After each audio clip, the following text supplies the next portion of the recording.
On today's episode, you'll hear from a podcast host who started in advertising. Now, she leads an award-winning Amazon show that helps entrepreneurs build better businesses. This is the Be a Marketer podcast.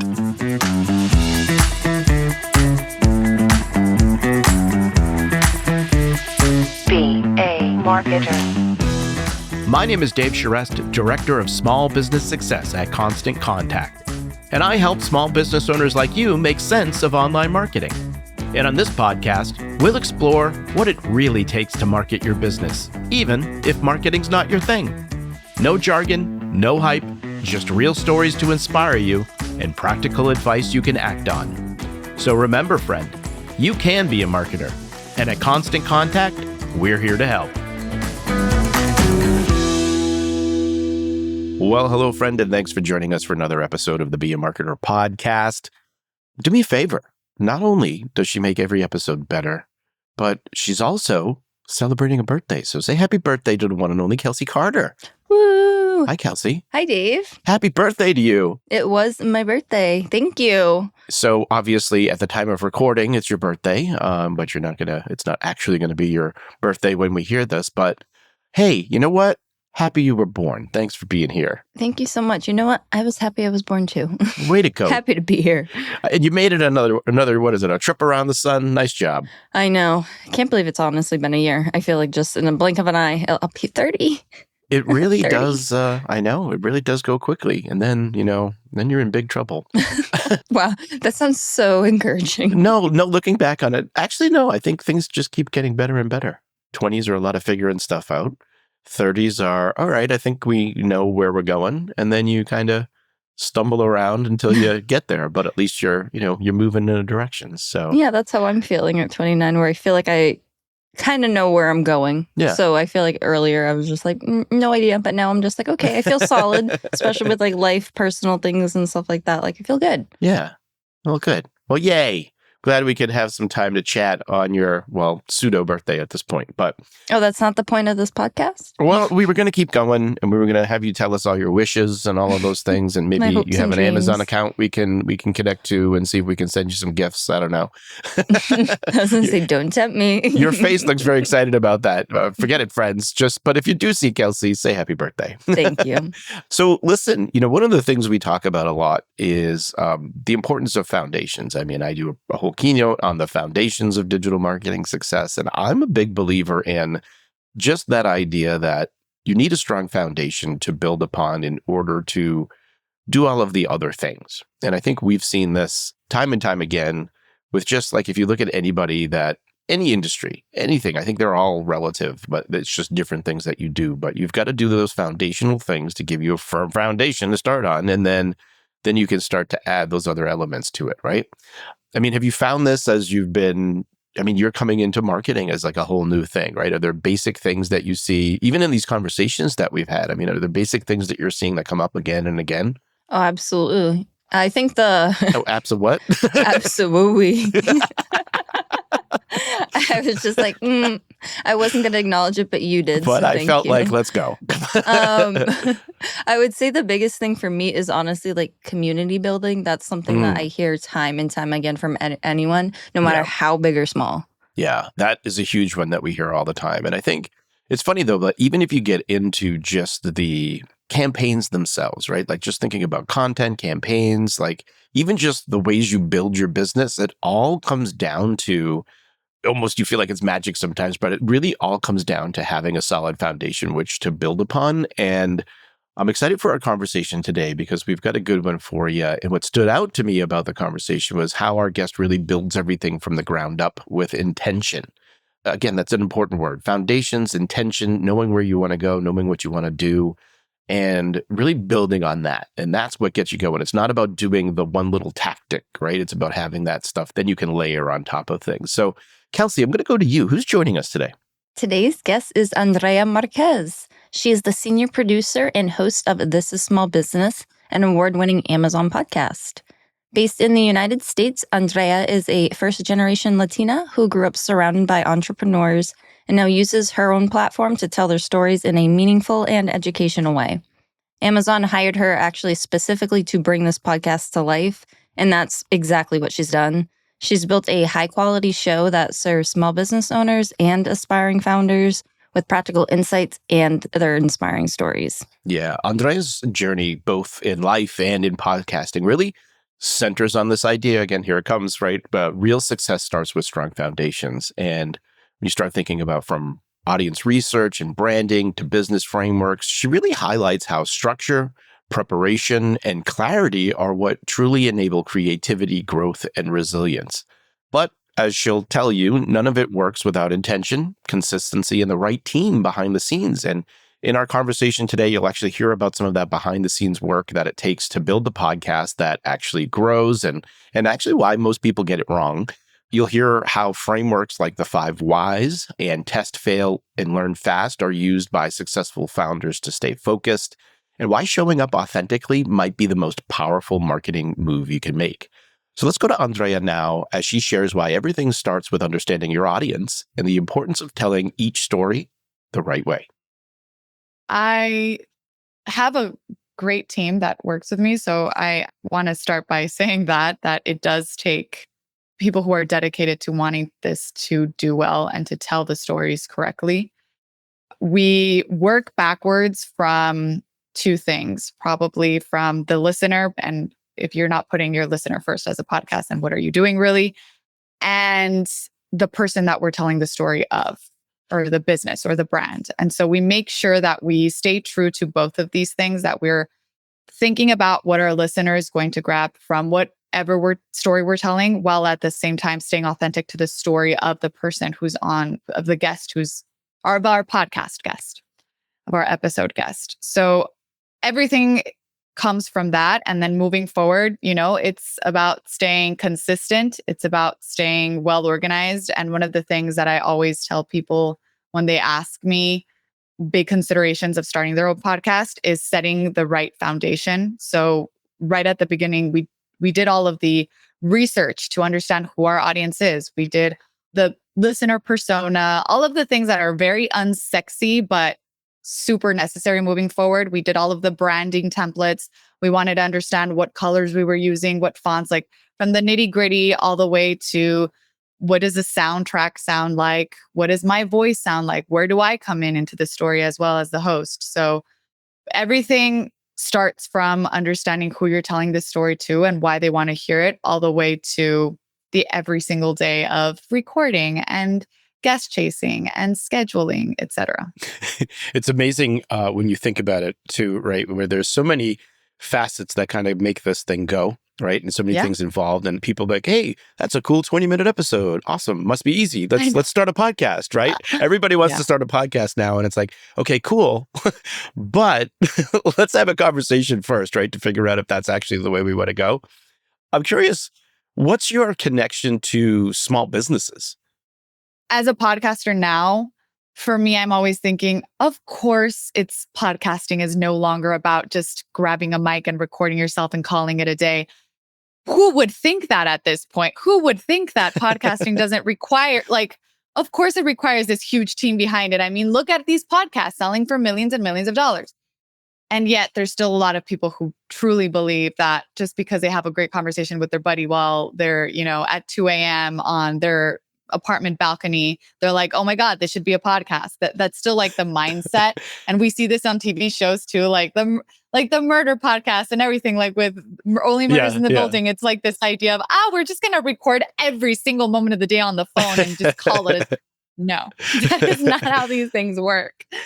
Well, they could, but when you really think about doing service to the story, I think there's much more to that. But anyways, going back to your question about my connection to business.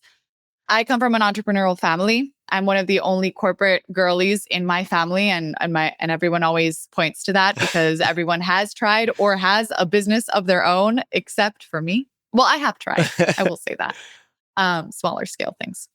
But I grew up with that. I'm a Latina. I come from 2 immigrant parents who dedicated most of their time to living their American dream and making sure that I was living the American dream. And so I saw how they started from the ground up all of their entrepreneurial ventures. And now I live with a father who's always asking me, like, when are you going to start your own business? Or if I like something, he'll be like, well, how can we turn that into a business? And it's usually like something that we always talk about, as they say, like at the dinner Yeah. table Yeah. every single day. So I feel like I'm surrounded with the idea of entrepreneurship and entrepreneurial people every single day. So you said you tried to do some things. What Mhm. types of things did you try and not continue with? Dave, you're asking the hard questions. I don't think I've ever shared that with anyone because I'm almost embarrassed. So I don't think people know this at all. I don't think I've ever shared it with anyone, but I tried to start a jewelry line with my mom a long time ago, many years ago. I realized it wasn't my passion at all. I didn't even like wearing jewelry that much. So I was like, where is this coming from? Who knows? So that was short lived, but we did do like, I did the work of like opening an LLC, a company, a business. Yeah. We did branding. I did some market research. Like I did the initial work and the foundational work, and then just it turned into some tedious thing for me. I was also in college, so there was a lot of things going on. And my mom also, I think I got this from her, but like she'll try a lot of things. And if they don't stick quickly, she would move Move on. on. Yeah. For like context, my mom was an architect, a politician, a chef. She was training to be a sommelier. She also had her own contracting engineering company. Like she did a lot. Okay. So Yeah. for context. So that's where I got that from too. I tried that. I tried website development at the very early ages of like when influencers were coming in. I was like, ooh, I could help them build their websites. Why did I decide that when I wasn't even like an intense coder? Who knows? But I did try that. A lot of service based. I also tried podcast consulting, but that got too overwhelming and for many reasons, I wasn't able to keep doing that. But I think those are the big three, and I've never shared that with anybody. So Well, there you go. thank you for sharing. But I mean, I feel it's interesting because at one point too, I started my own like consulting thing, and I was doing that, and then I was like, okay, cool, but like I really don't enjoy like the business side of this stuff, right? Like actually making this thing work. Like I'm much better in plus like being kind of alone. Like it wasn't like I had a company necessarily. I was doing things on my own, right? And it's like I'm better in a group of people. I have a particular set of skills that I can use and I'm good at. And it was like, okay, but the business part, not so much. And it's interesting though. I have nothing but respect for the people that can actually make it work, right? Like I'm nothing but impressed by people that are like, wow, you've built this thing. Now you've got employees, like you're, and I don't think people appreciate, I think this is one of the things I think, even when we're having a conversation like this and we're talking about like marketing and how you kind of got to execute against those things, that I think oftentimes it's a thing that's devoid of the conversation, which is the stress that is on these people that have taken this risk to do this thing, to pay employees, to pay bills, to like take care of and it's all on them, right? And it's like, oh yeah, oh, by the way, and you got to market the business now too, right? And so I'm with you. Like running my own business is not for me, but I am grateful for the opportunity to help those people who may not be good at marketing and like have those conversations, help them see and figure out ways that they can do that. I'm curious, you've had obviously you have exposure to these people. I wonder if you could tell me a little bit about the Rice University business plan competition that you participated in. I think were you judging in this area, or like what were you doing there? What was that all about?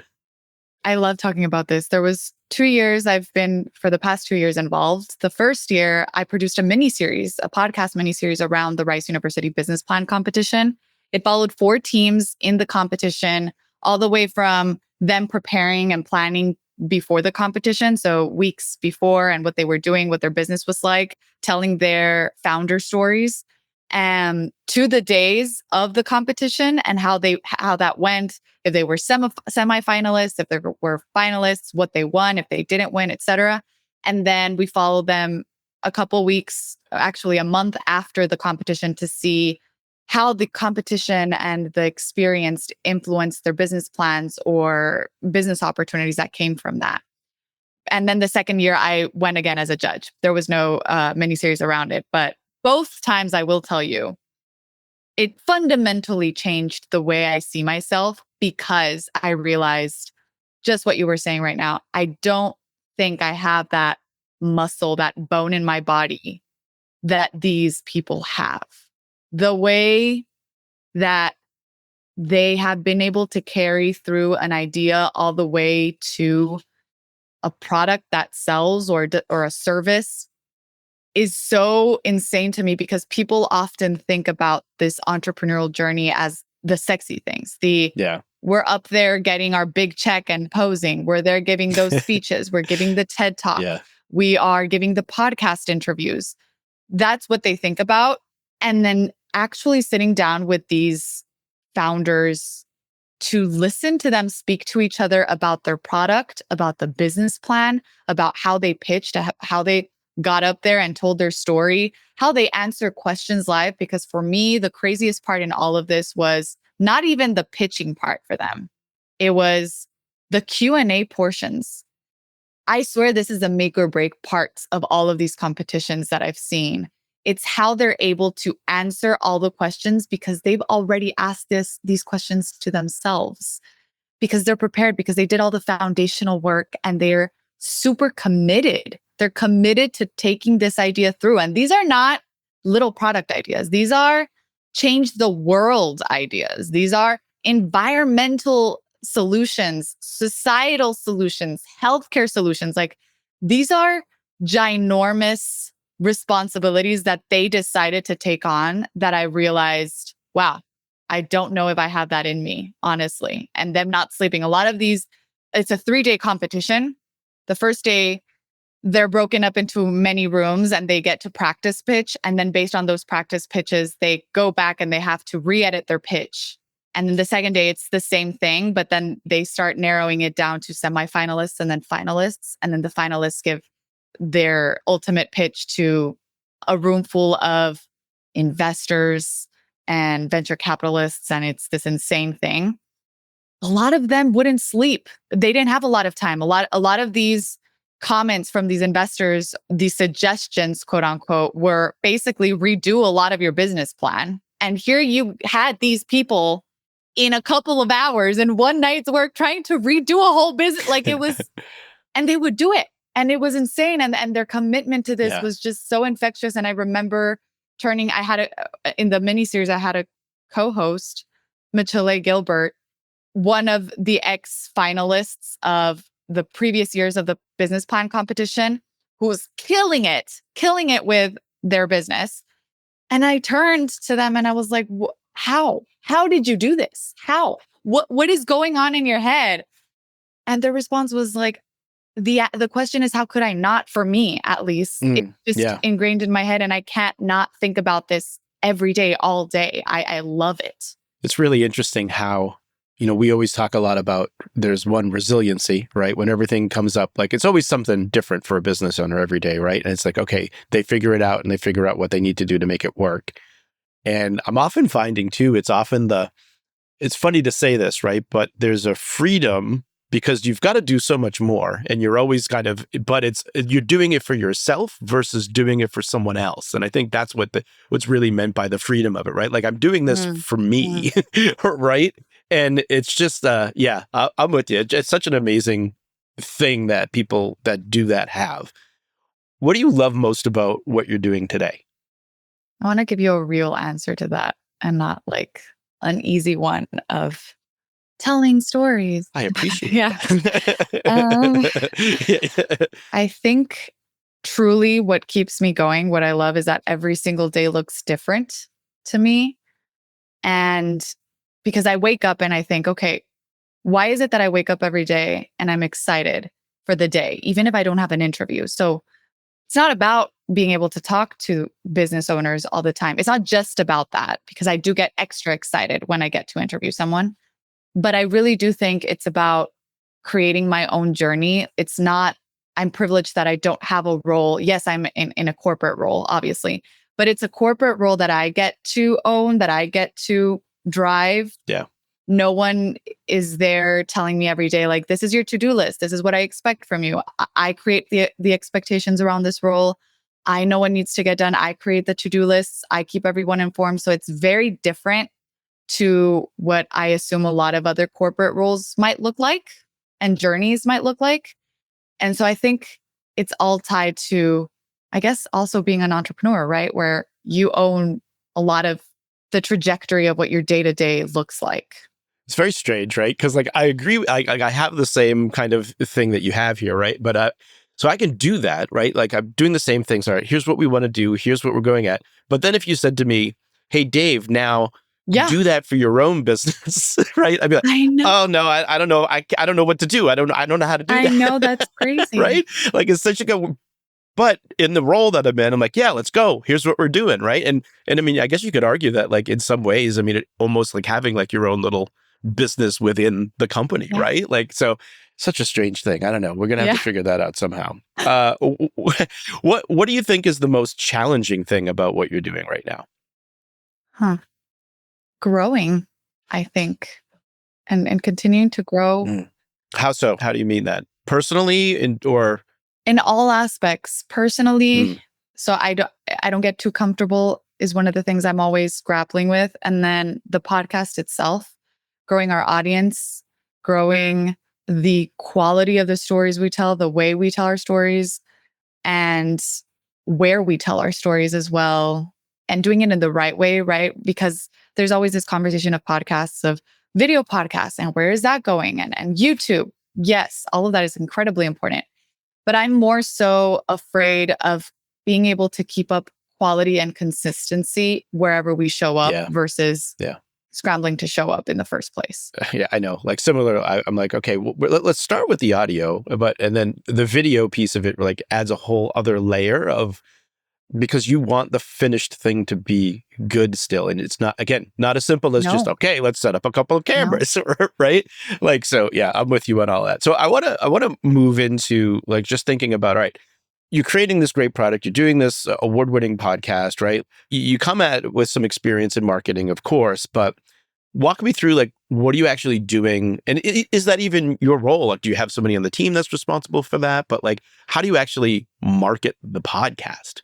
I do have help with my lovely partner agency, Jar Audio.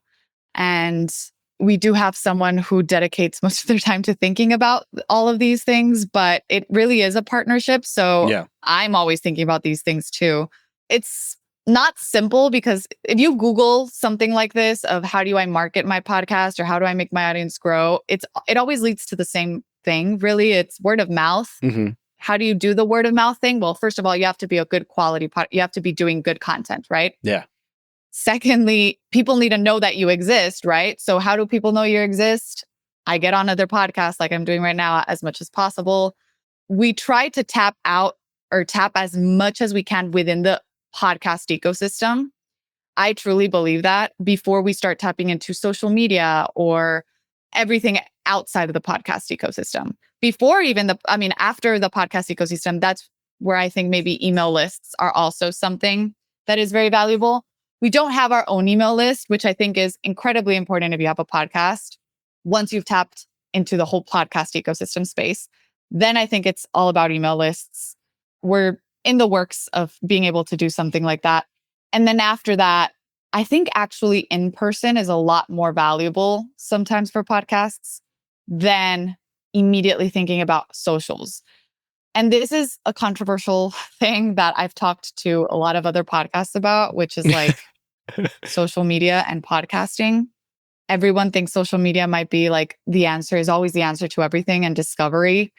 Not necessarily, because just having a lot of views on one post about the podcast doesn't necessarily translate into downloads or plays of the podcast episode in general. So we're not there yet. We're not in the whole social part yet, but I am trying to figure out a way in which the content of the podcast is amplified or adds to the quality of the content versus relying on social media for it to be a marketing avenue.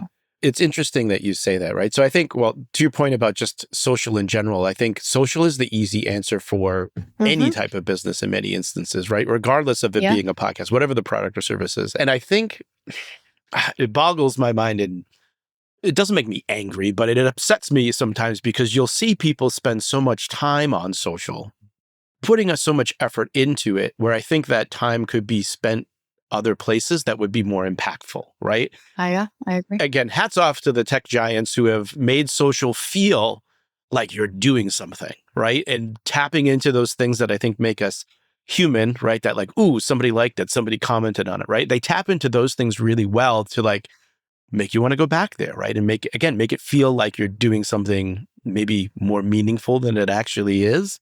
I almost forgot where I was kind of going with that, but I think that's the challenging piece. I think even, in person, as you're talking about, right? Like, yes, like I think that's making those connections, moving people to that place. Well, how long have you been doing the podcast now? This is Small Business launched June 2022. So 2 years. 22. Okay. Yeah. 2 years. Yeah. Ish.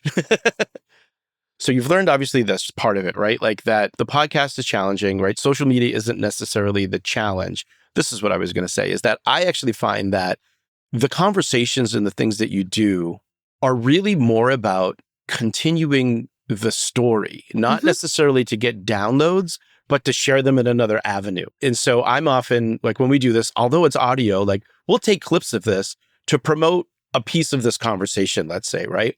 And that idea or that thing has standalone and independent value, regardless of the podcast. But then it also enriches everything else that we're able to do from just like a storytelling perspective. I do a lot of presenting, for example, and I'm able to incorporate people's stories into the points that I'm trying to make, right? Like, here's what this person did, or here's how this person did it. Here's an example of what that looks like. This is how you can apply that. And I find that the act of producing a great product has its own value, but the byproducts of that are equally, if not more important for what they bring, but not necessarily a download, if that makes sense. It's complementary to the podcast versus part of the funnel to drive people directly to become listeners. But, and I think that leads to branding. That's what I've learned as well. Like, what does a brand represent? Is it just a podcast? Not really. What are you seeking to do? What stories are you seeking to tell with the brand? And that's where you start using socials as other avenues to be able to tell your story, but not necessarily, again, and I agree with what you're saying. It's a way to complement what you're doing, but not the solution to getting more people to the podcast. Right. Yeah. Talk to me about this idea of, everybody kind of says this, but what does this mean to you in terms of like building community and not just an audience for a podcast? I think building a community is tied to how you are able to communicate and pay attention. As we'll take it to the podcast specifically, but I think this applies to any type of brand or product. If you're seeking to build a community, you're having conversations. You know when to be quiet and to listen. You know when to speak. And I think that brands that are able to do that, or podcasts that are able to do that, to have that two-way communication and really, really make sure that they're working backwards from who they're trying to serve, that's when you're able to build a community because you're listening. You're not just telling people what you, or trying to lead the trend or trying to show up as much as possible, which all of these things are absolutely, yes, they're important and they're key, but they're not necessarily what leads to building a strong community. A strong community will also feel heard. So to me, that's at least what I think should happen for the podcast, obviously, but for any brand that wants to be part of the life of their customers. How are you measuring the success of your podcast? We do a lot of in-person engagements. So for me, the immediate thing is when I'm able to speak to listeners face to face. That changes my life every single time. I'm like blown away. Yeah. But because we're not able to do that all the time, I get a lot of emails from listeners. We get our reviews also. And basically, like what I think a lot of brands do with their products, that's the quality of the reviews is what matters to be most before the numbers. But that's like the first step, making sure that people are listening and they have something to say. Negative or positive, doesn't matter, but they're listening and they have something to say is important to me.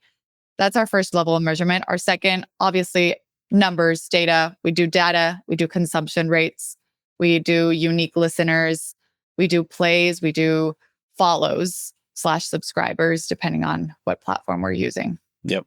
Got it. So you've had these amazing conversations with people. I'm curious, just either through the process of your own work or the conversations that you've had with the people that you've spoken to, what are some of the frameworks or like we'll call them methods or processes, whatever it is that you found helpful to either those business owners or even to yourself? A framework that I hear a lot is from small business owners that is used is the 5 whys. And I knew about this framework before starting the podcast, but I was it was very academic to me because I remember reading it in a book. And when I came, quote unquote, into the real world and I realized people actually use this framework in their real life, I was very surprised. So the 5 whys is a very simple framework where you just ask why 5 times. You say one thing and you ask, but why? But why? But why? It's kind of like talking to a toddler is what I imagine. I don't have kids yet, but my nieces and nephews ask why a lot. I want to give you an opportunity to laugh at me while I'm laughing at myself, because as you said, the 5 whys, I didn't realize what it was. And then I was like, I literally wrote down 1 through 5. The 5 and I was whys. going to list the 5 whys. Okay, what are the whys? And it's literally saying why 5 times. It's saying but why. But it's such a simple thing. Well, there you go. There you have it, folks. And you'd be surprised how many times this comes up in my interviews. Yeah. A lot of founders use this method to ask themselves if they are prioritizing the right things in their business. Interesting. And that can be applied to prioritizing everything else in your life, I think. And it goes back to, I think it was Simon Sinek, I think is his last name, wrote a book on starting with your why. Yeah, so it all goes back to that. Yep. And that's one popular one. Another that I've been hearing lately by a lot of industry experts, I will say that have been on the podcast. Test, fail, and learn fast. I've heard that. And it sounds super obvious, like, yeah, do it. No, because when you're a business owner, you don't have the biggest budget in the world to want to be failing, right? So it sounds counterintuitive to test, fail, and learn fast. But it's how you label failure in this scenario. And obviously doing it in a way that if you do fail, you're prepared for it. Doesn't mean failing is like, I completely lost my business. I put all of my money into this one thing. Obviously, that's not what we're trying to do here. But I've seen a lot of industry experts bring that up because we get stuck across the board, entrepreneurs and everyone. Sometimes we tend to get stuck in the thinking phase a lot and the research and the theoretical and not wanting to move past from that because it's scary. Yeah. And we understand that because it's not like we have money to be throwing around. But sometimes you just gotta go for it, see it as a test, know that you're prepared to lose if that's the case, and move on and understand why what happened. A couple of things to pick up on here, but before I get to my follow-up questions on that, and not to put you on the spot, but would you happen to have any like specific examples of maybe someone, like the outcome of asking the 5 whys, that particular story there, and even that idea of like, okay, where someone, okay, I'm going to move fast, I'm going to test things and then, fail. And then like, how did they overcome that? Do you have any examples of either of those? So great questions. I'm trying to think back on someone who gave me the 5 whys. Ooh, a good one for the 5 whys. This was a long time ago. This interview was like one of the OGs, but with Justin Forsett from Hustle Clean. He's a former NFL player. And I actually got the chance to re-interview him a month ago or weeks ago, not even. Was this your live? Was that with it? That was a live. Yeah. Okay. Yeah. But this is not when he talked about that. Okay. He talked about this because we had him on the podcast like the first year. Got it. He said he went through the 5 whys when considering his customer, who he was building the product for in terms of the customer. And I'll explain why. Because at the beginning, there's more to the product now, but at the beginning of the business, it was a washcloth. And it was for people who don't have the time to take a shower or don't have access to a shower immediately. And their thought process was, well, the sky's the limit. Like, because at the beginning, it came from an athlete's point of view because he's an athlete. But then they were like, well, oh my God, I forgot how to say this word in English. Flight attendant. There we go. There, okay. The sky's the limit. We have flight attendants who can use the washcloth. We have teachers, like we have a bunch of other people who can now be using this. And they realized that going that far was diluting the messaging and diluting who they initially were working with. And he went through that 5 whys process. Because of that, they decided they're going to stick to athletes and who they're doing this, what their life looks like. Because then if you start to consider what lives look like for all of these different customers, it was getting too big, which it doesn't necessarily mean that it closes them off to those opportunities in the future. But Right, because of yeah. the resources they were working with initially, they had to stick first to that core customer. Yeah. And then the test, fail, and learn. So I just had her on the podcast. Morgan DeBon, she's the CEO of Blavity. Oh, I know Morgan. Morgan and I have talked. Yeah, Blavity. Yeah. Isn't she the coolest person? She's amazing. on We earth? love her. We love her. Yeah. Amazing. I was super inspired in the interview. I was like, people Yeah. like you exist. I'm always inspired, but I feel like that almost every time I interview someone, a founder. She's doing amazing work with Blavity. She actually brought in she talked about testing, failing, and learning fast with the process of pitching her business to investors. And she talked about failing and how she got a lot of rejection and a lot of no's with the way she was crafting her pitch. And she started learning different ways and different things that she had to be including in this pitch and what not to include. And if you think about it, if you really think about how pitching works, sometimes it's when you fail, that door is most likely closed. There's not going to be a second knock, really. You got that one chance, you didn't do well. So it's a big loss. Getting that rejection is a big loss because chances of them wanting to work with you again or wanting to hear you out again are very slim. They have a lot of people knocking on their doors. So her experience of really figuring out how she was crafting this and who she was talking to and where she brought in herself, because that was a big piece that she learned from this testing, failing, and learning process.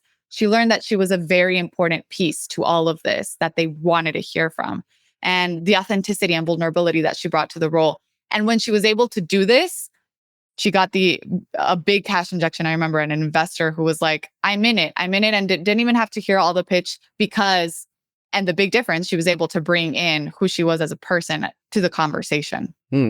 We talk about this a lot just in marketing in general, right? Is that like, particularly for small business owners, where the uniqueness oftentimes is your personality, what you can bring to it, right? Things that the bigger businesses can't bring to it in many ways. So it's funny how we often try to shy away from those things sometimes to do something and I'm using air quotes, great for podcasts, but like the correct way, right? When it actually has the exact opposite impact, right? That you want to have. Well, thank you for sharing those. I'm sorry for putting you on the spot with those, but I'm glad we got there. Put me on the spot. It's okay. Yes. So I wanted to make some follow-up comments, though. I think, even in our conversation, some of the things that we've seen is even thinking through reframing kind of the way you're thinking about something, right? And reframing it to that idea of progress over perfection. Thinking, okay, like I often think of like, I'll use this podcast as an example. I mean, like I had a very clear vision for what I wanted this to be like, what the format should be. And then we started a place, right? And then I've spent from episode 1 to doing this interview today, all right, I'm making adjustments along the way to make it better. I need it to be good, but how do we make it better? And similar, you don't want to put out junk, but you have to put out something that is going to get you a reaction, right? A something and move you forward. And I think that's the big thing that we've heard from a lot of people is that it's like, you have to start to adopt that mentality or else you're going to be stuck in that analysis paralysis, right? You're going to be spinning your wheels all the time and trying to do too much. Agreed. And another interesting way that we talked with someone, I think we actually just released her episode a couple of weeks ago, but she does this rejection challenge. And so she reframed doing these things she was afraid to do for her business by framing it as, no, my challenge is to get 10 rejections, or, I'm making up the number, but to get X amount of rejections by the end of the year. Wow. So that she would do those things. And of course, everything backfired because people kept saying yes to her. Oh, but no. it got you out of the fear. It got you out of that fear of the rejection, which is the thing that holds so many people back all of the time. So anyway, I thought those were like really cool, right? Ways to just kind of gamify and, I don't know, trick yourself in many ways, Yeah. right? To take those steps that are good for you. Take your vitamins, right? Like do those things. Yeah.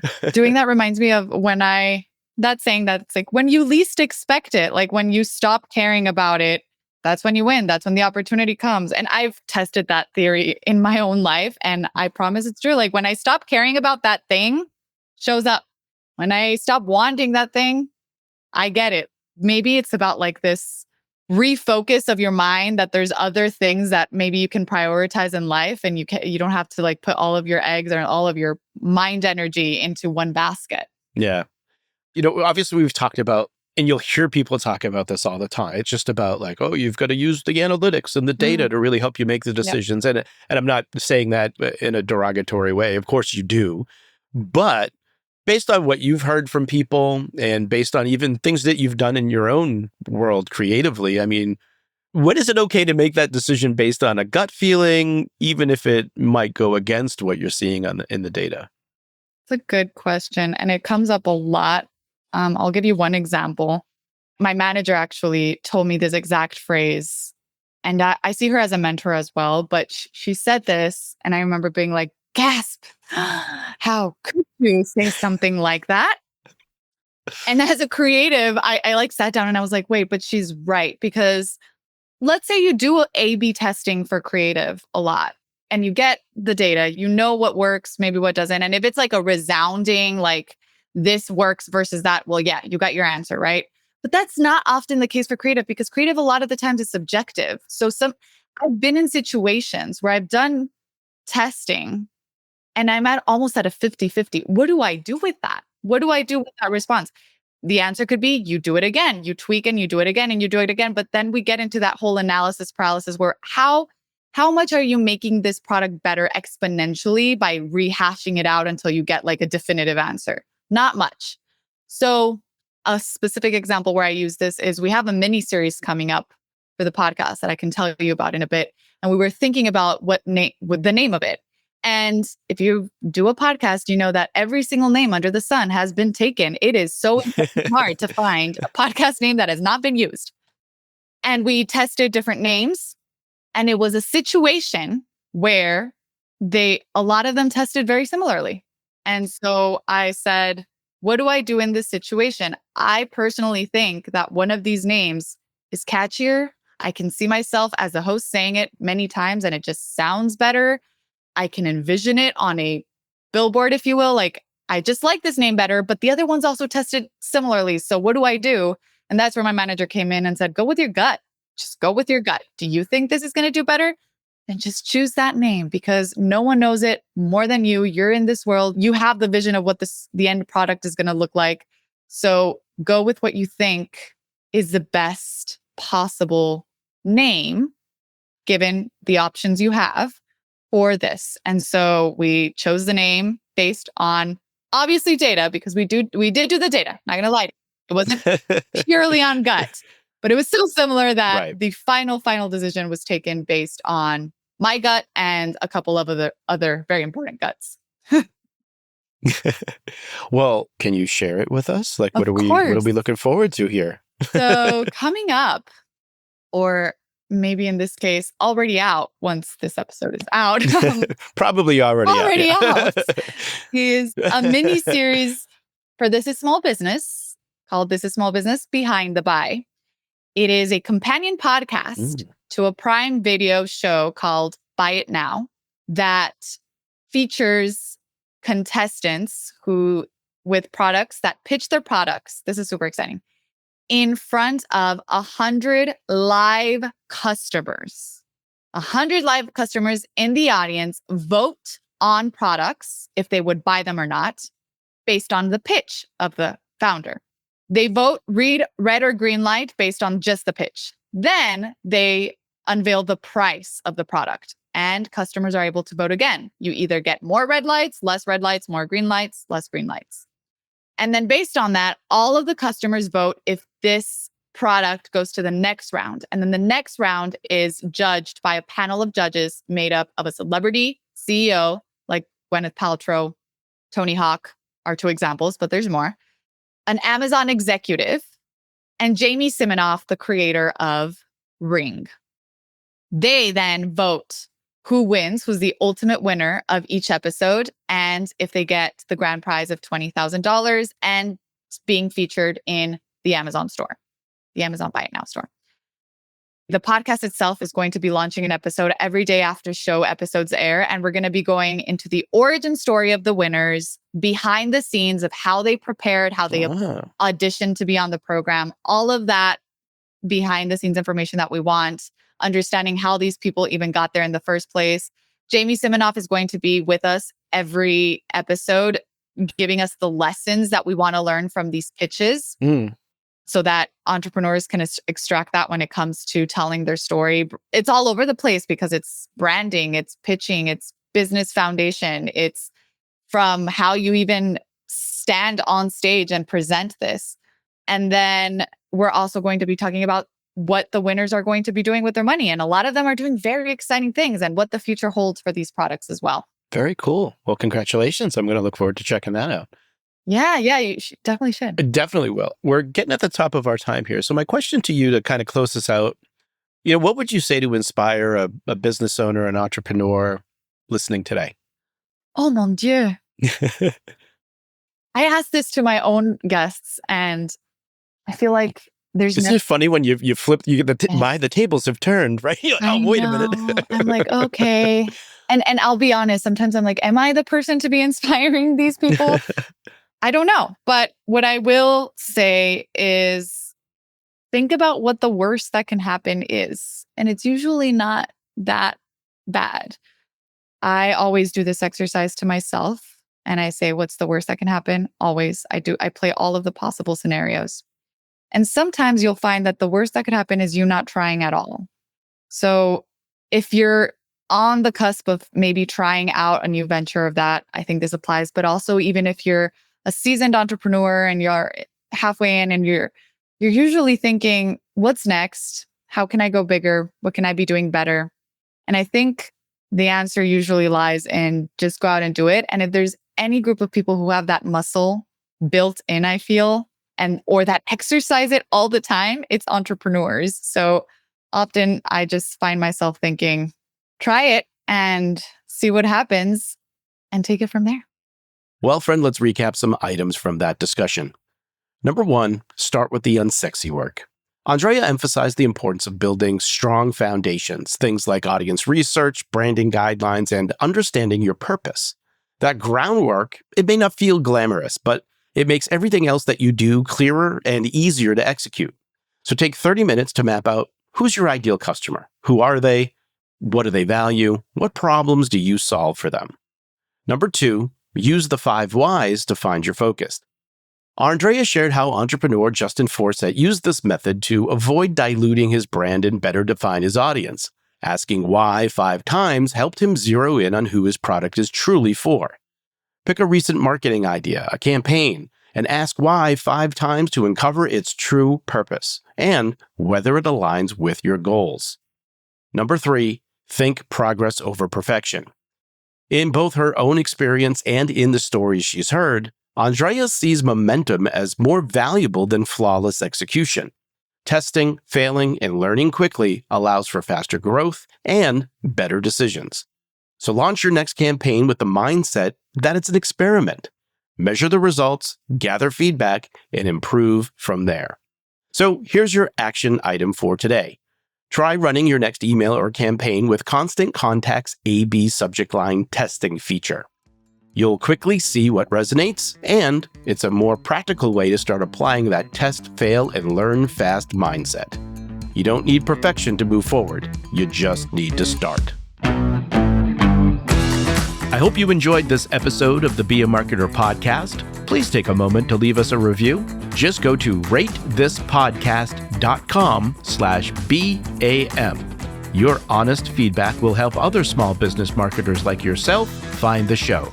That's ratethispodcast.com/BAM. Well, friend, I hope you enjoy the rest of your day and continued success to you and your business.